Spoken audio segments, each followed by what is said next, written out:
broadcasting live from Seattle, Washington. Francesca, where are you located right now? Hello, Jessica. I'm in the middle of the Chianti Classico area, specifically in Castellina in Chianti, Siena province. And I'm so happy to stay with you. So good morning to you. So morning to you. Okay. And we're going to talk a little bit today about Francesca's background. And she's the general manager. And say the name in Italian beautifully, Francesca. Casale dello Sparviero. It's like a sparrow house. It sounds like this. A sparrow house. Okay. In the middle of the beautiful Siena. Okay, so we'll talk a little bit about the broadcast. I'm Jessyca Lewis. I'm a marketing and digital strategist for the brands you know and love. I have a YouTube broadcast and a live broadcast on Twitter, YouTube, LinkedIn, Facebook, and I'm also working on doing Twitch as well. And so we'll be broadcasting live with this later. And Timetowine is a live broadcast on usually every Friday at 9 a.m. or every other Friday at 9 a.m. And I interview experts in wine, social media marketing, leadership, and marketing executives. And you can follow us at Jessyca Lewis. And so, Francesca, I have a series of questions for her. So let's just kind of dive into that. So, Francesca, let's tell us about your winery and your position at the winery. Yeah, sure. With great pleasure. It's a brand new project because I'm the general manager at Casale dello Sparviero since last year now. It's a beautiful winery. The estate is 400 hectares. 90 hectares are dedicated to vineyards, all organic. We have a beautiful landscape, beautiful area. So I'm pretty happy to join this company with a clear goal to boost and to give, let's say, a new era with a new energy. Is this a family-owned winery? Are you part of the family? No, I'm not part of the family. It belongs to an Italian family. Actually, it belongs to Ada Andrighetti. She's a woman. I have a great, she inspired me, to be honest. So I'm really proud to be chosen because as you know, or maybe you don't know, but I'm not a let's say I'm not a winemaker, not even an agronomist. So I was chosen for my professional background and for my skills. So what makes me even more proud.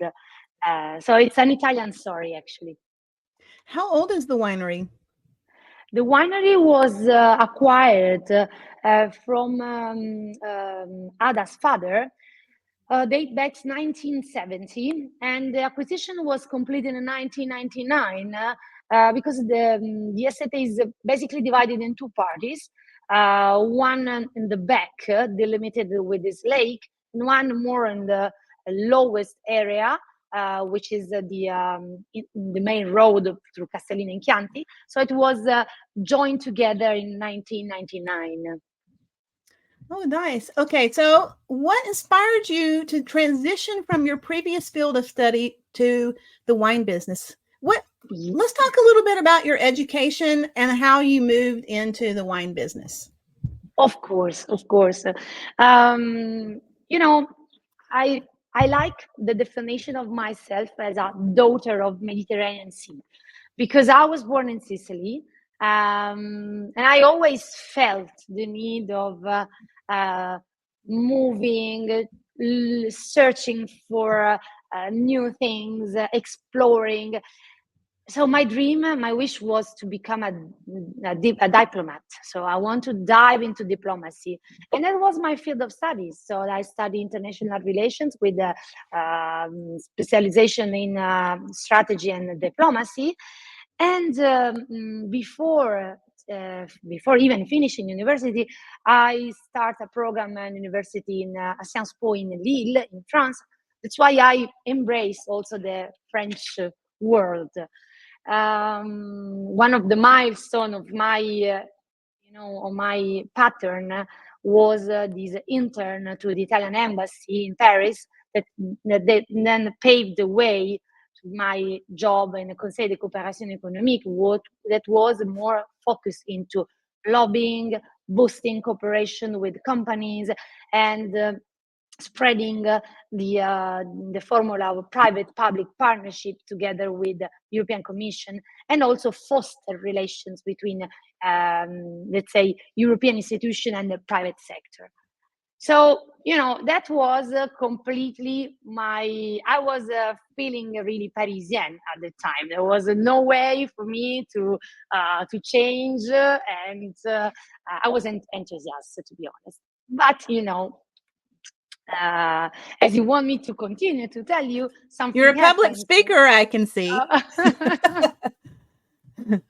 Now, there was fate was crucial, and I came in Siena. I met my future husband, and we were thinking, okay, I was very romantic. I was in Paris, he was in Siena, and so on. Then I was looking for a job in Italy while I was waiting to study to pass the diplomacy test to become an official diplomat. And then an opportunity arose in agriculture. So that's why I say, why not? Yeah. Sometimes when you just go for it and you sort of step through fear and say, let me give it opens up a whole window to other opportunities. Now, tell us about your wine that you're drinking in Italy. You are right. World belongs to us, maybe to younger generation, of course, because but at that time I wasn't afraid. Actually, I'm not afraid, generally speaking, but I wasn't afraid. So I embrace the wine sector. I always liked wine. So what I'm now drinking with you is a Chianti Classico, by the way, 2020 vintage. We will maybe discuss later. But so the real challenge was there was an acquisition from a foreign company, from a foreign businessman, actually, of a big area, 2,000 hectares. It was completely needed to be launched, boosted, and in a certain way managed.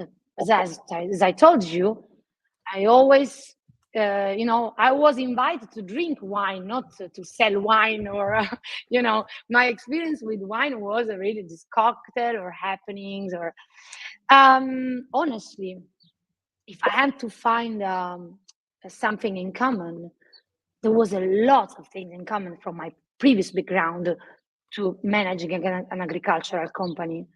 And I felt I had in my hands something really important, a creature that was alive, that was in need to be fed, but also to be treated well, and lots of opportunities. So for me, it was wow. Let's work. Let's start. And lots of opportunities to interact with people also. Absolutely. What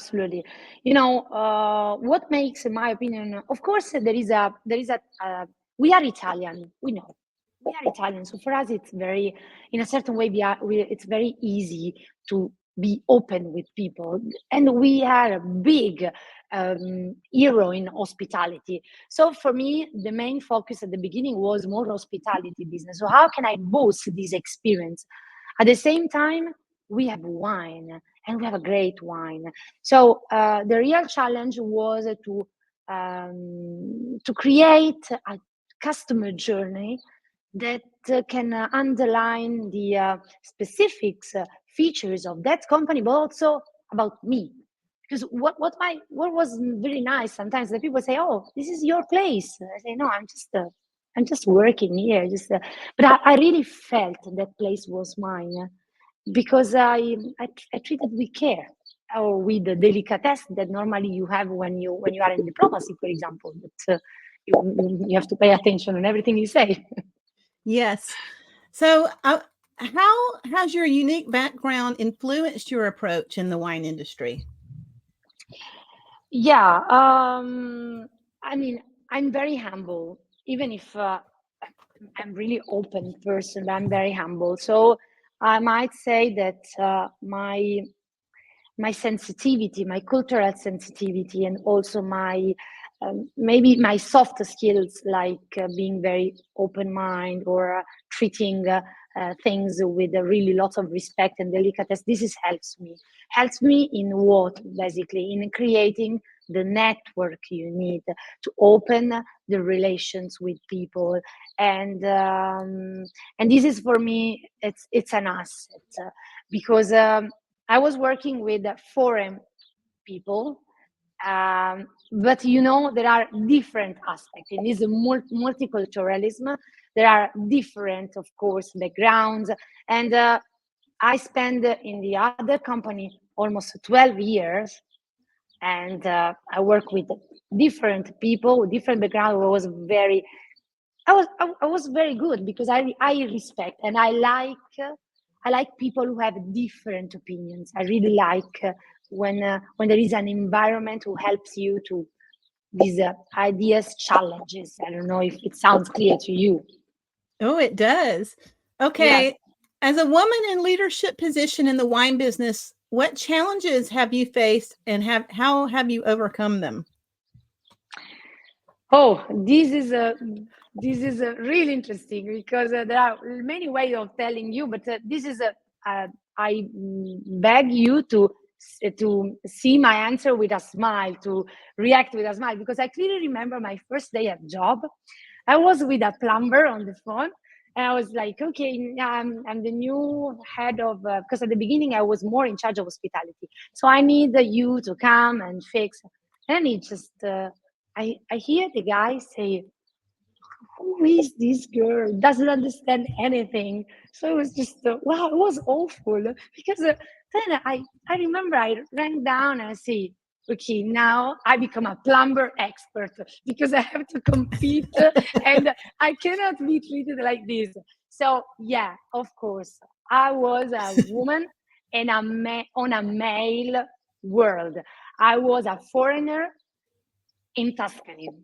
I was a Sicilian in Tuscany, and etc. But so there are sometimes it happens that a situation that may hurt you, but I always overcome with the professionalism, and also with a little bit of being a little bit funny, because it's also cultural. So. Culture. Well, I want to ask you, I've had a lot of women. Well, when I first started doing this broadcast, it was only men. It was me and men. And I thought, well, this is interesting. So I would write the interview questions, and one gentleman in the wine industry after another would show up. And I said, where's the women? And there were no women. And so I started asking, and I was asking at the beginning incredibly difficult questions about wine. And so I was talking to women, and I said, let's get the women to show up. You can handle this. And so then the women started coming. There'd be 10 men and one woman. And then and now there's a lot of women standing up and talking. So to me, it looks like there's a lot of women in the wine industry. So would you still say it's a male dominated? Can we change that? In other words, there's a lot of women that are doing really great things. And do you think it can be changed? Indeed, there are lots of changing since I started. Really, it's like it was another world for certain aspects. My wish is to see more and more women working in the wine industry, not because the wineries belongs to them, just because they are chosen.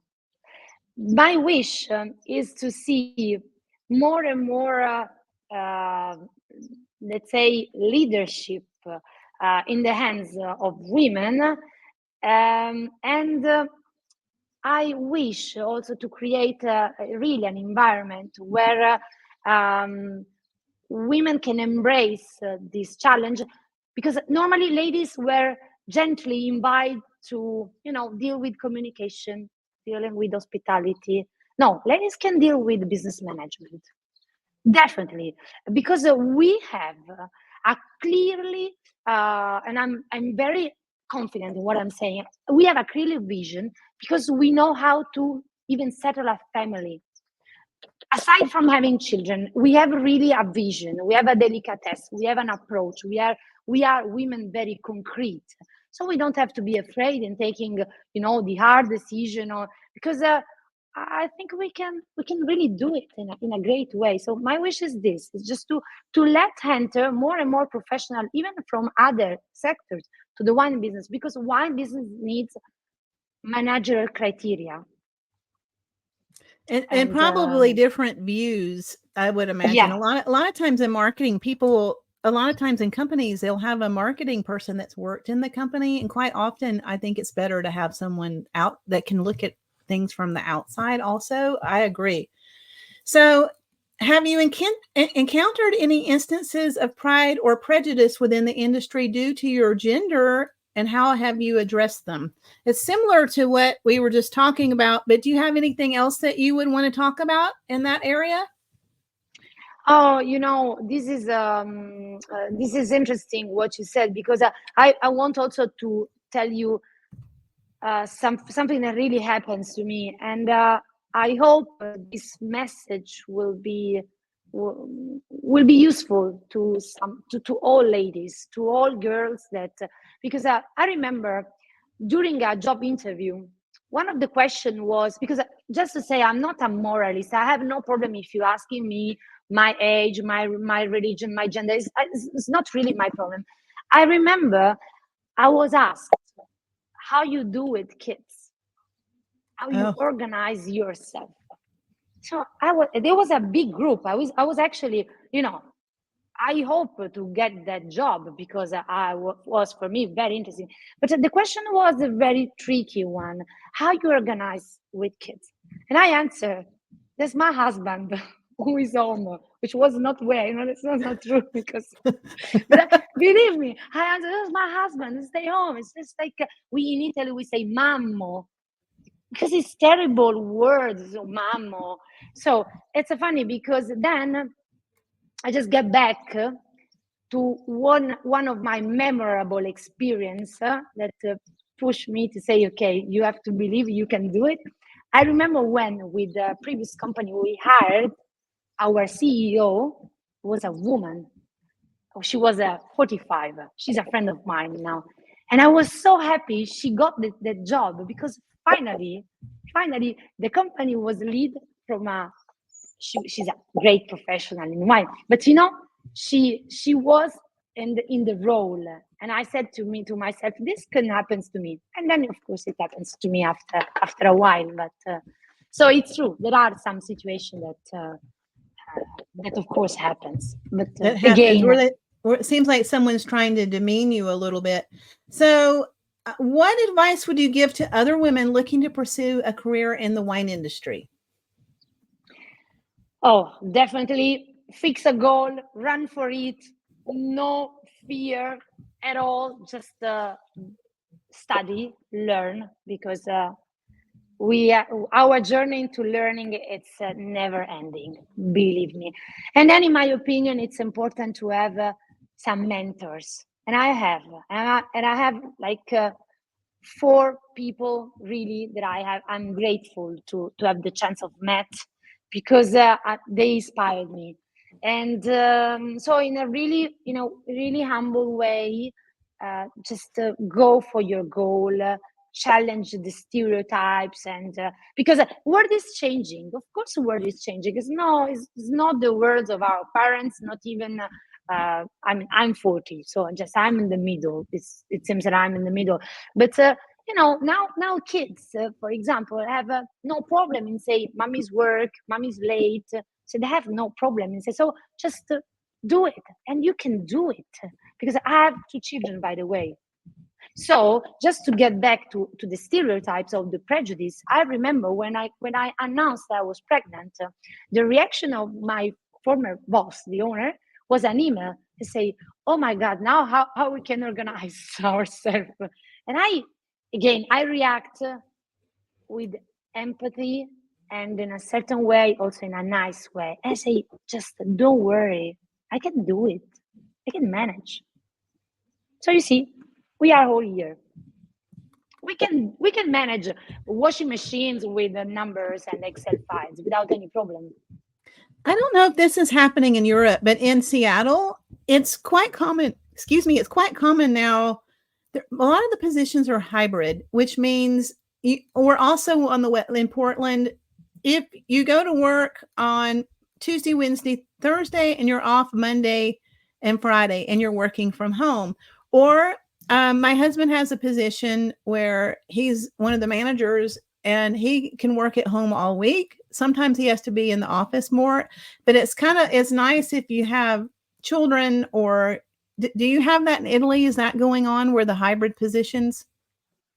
It's not really frequent, honestly. Especially, I think, and I believe in the wine business, because normally you're asked to be really present. But if I have to think of some initiatives, I think we need flexible work. We all need flexible work hours. We need to have a more, let's say, work-life balance. Yes. Because it's not about the mental illness. It's really about normal daily life. You have kids at school, they just finish school, and then you have to struggle? You can be, very relaxed and handling. So, for example, there is I think that the only things, I don't want to make diversity between men and women, but I think women must be understood and perceived as a category of people, of professionals who needs some help in terms of flexible hours, because we need. That's definitely how to do it. I think we all do. I think we all would like to have work-life balance. I think, Yeah, you're, you can work from home, and a lot of times working from home, you can get a lot more done than if you're have coworkers visiting and things like that. So I think there's a balance. I like working with coworkers too, but how do you see the role of women evolving in the wine business in the future? So would you want to add a little bit more to that? As I told you, I'm not a winemaker, so I'm not a technical professional figure in the company. But I think that aside from the field work, which is really, really interesting, I think that women can play an important role in, again, managing wineries. Then, because that we really need to combine tradition and innovation. We really need to have some fresh air for new generation that approach while keeping the tradition. And again, I think women will be more and more present, because we slowly overcome the stereotype of a male industry. Even if, by the way, just something nice that happens to me in Italy. I had a meeting with a person, and then at the end he said, "Can you please put me in touch with your general manager?" And I say, "Of course I will do. I will put you in touch." Because, so, you know how you react. Yes. When I thought to myself, good, it's very good. I look like younger. I look younger than I am, so that's why the guy thinks I'm not the general manager. You're the secretary. Another assumption. Exactly. Okay. Exactly. That's good. Yes. And what initiatives or changes would you like to see in the industry to support gender equality and diversity?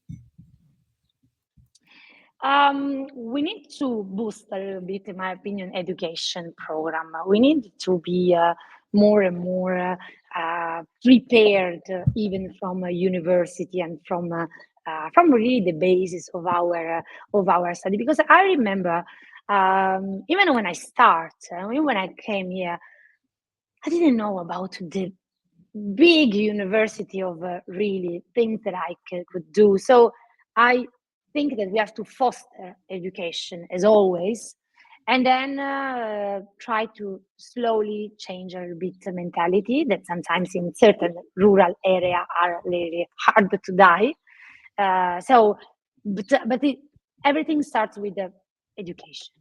And for what I'm concerning, I work with lots of women. We are a girl company, because the owner, she's a lady.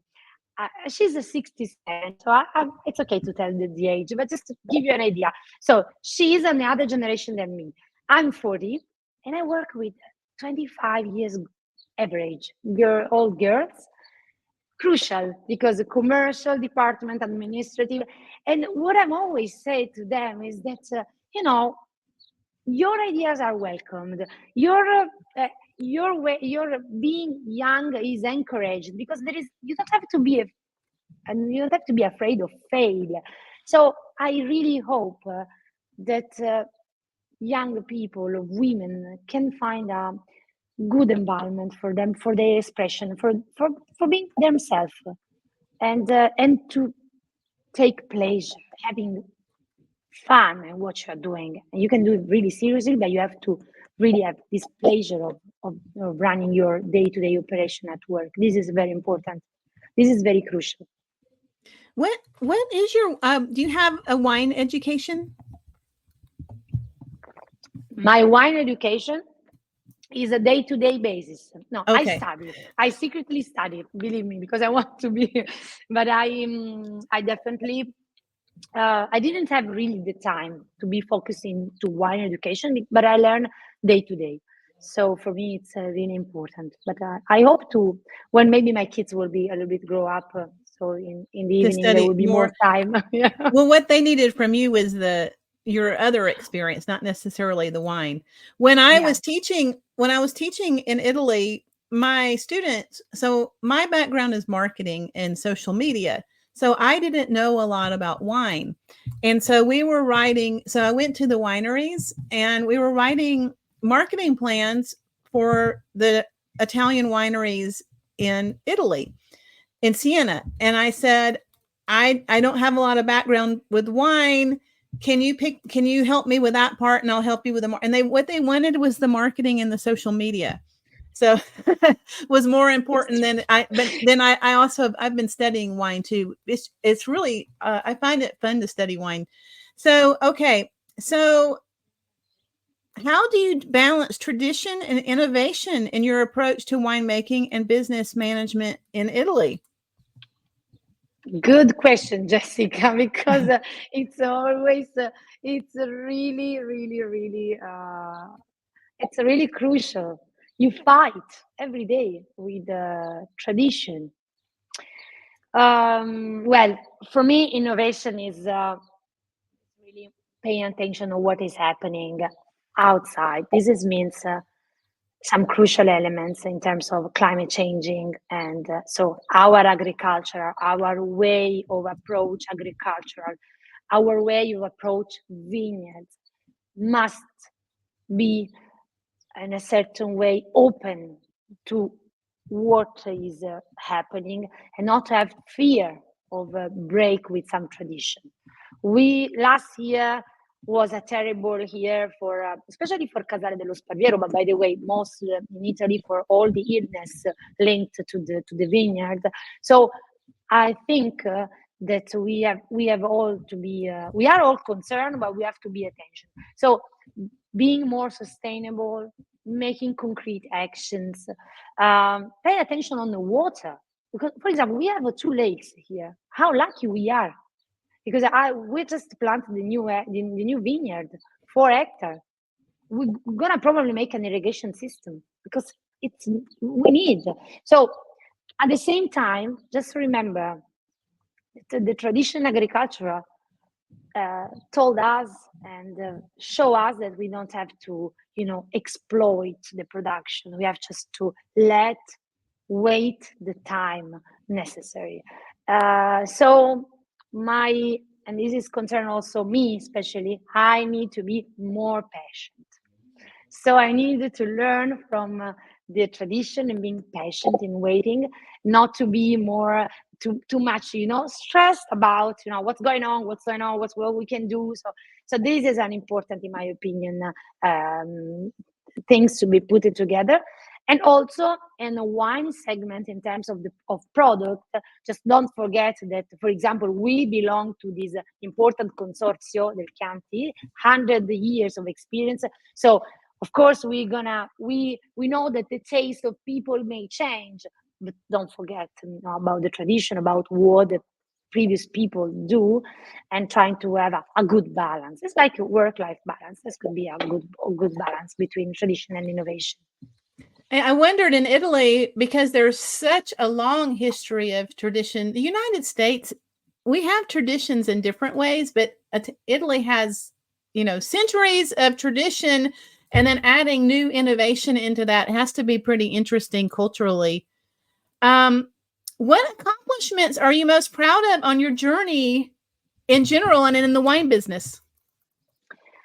This is I built a solid relations. I'm really proud of this because really I came no experience, but I create solid relations with people who work with me, my previous team, my actual team that we hope to be together for a while for the project. So I definitely I'm proud of creating an environment in which people are feeling fine, feeling not to be afraid of, here comes the director, the general manager. No, here's come part of the team. And I'm taking the risks. I need to protect them. But if everything will go in a good way, it will be their own merit. So that's for me, it's really important. So when I closed the previous relation with my previous job, that was for me was like a family, really. I still have my message with the other team and I say that don't worry, just go on, and even with the previous owner. So I have a good relation. So for me, it's a great achievement nowadays because I know I can count on certain people, so it's very important. Okay, wonderful. And Francesca, we're going to get together again with wine, correct? Of and course, do a wine tasting. Of course. I'm waiting for my wine and then we'll get back together. Exactly. Do you want to show your winery before we go? Can you show a little bit of the winery in the background, which is kind of stunning? Of course. Then we can do it again sometime where you're outside. So, okay. Oh my goodness. Yeah. Show the winery. So this is a part of the winery. You see, this is the lowest part, as I told you, in the main road that leads you to Castellina. And this is the building, which is divided into our offices and agriturismo. You can maybe see the pool area also. Yes. And I show you another corner. I'm sorry if I'm moving not too... no, I hope not to be fast. And this is beautiful, beautiful. This is a beautiful view. We have these, we have this Cyprus road which belongs to us, and there are people having some wine tasting, and on the other side there is our this is the living room where we have meetings. So we use as a company. It's a really living room, like a house one. We have a fireplace, so it's really nice. I'm really grateful because when you work in a beautiful environment, you feel yourself better. That's for sure. Yes. Well, it's time for us to say goodbye to each other. So I'm looking forward to talking to you again, and I've really enjoyed your time. I have my light back here. I noticed I didn't turn on, but anyway. Good. I was like, what? Let's see what happens when I turn it on a little bit. Okay, there we go. Yeah, you look nice. Sometimes there's a lot of daylight today. So, okay. Well, ciao, Francesca. I really enjoyed talking to you. We'll talk to you soon. How do people find you? They can find me on Instagram or on Facebook, but also on my LinkedIn. So, and of course, they can find me on Casale dello Sparviero, so www.casaledello.sparviero.com. Maybe I say very faster, but you can just write down Casale dello Sparviero. Okay, thank you so much. Bye. It was really nice talking with you. Have a lovely day ahead. And you too. Thank you very much for your time. Bye. Bye.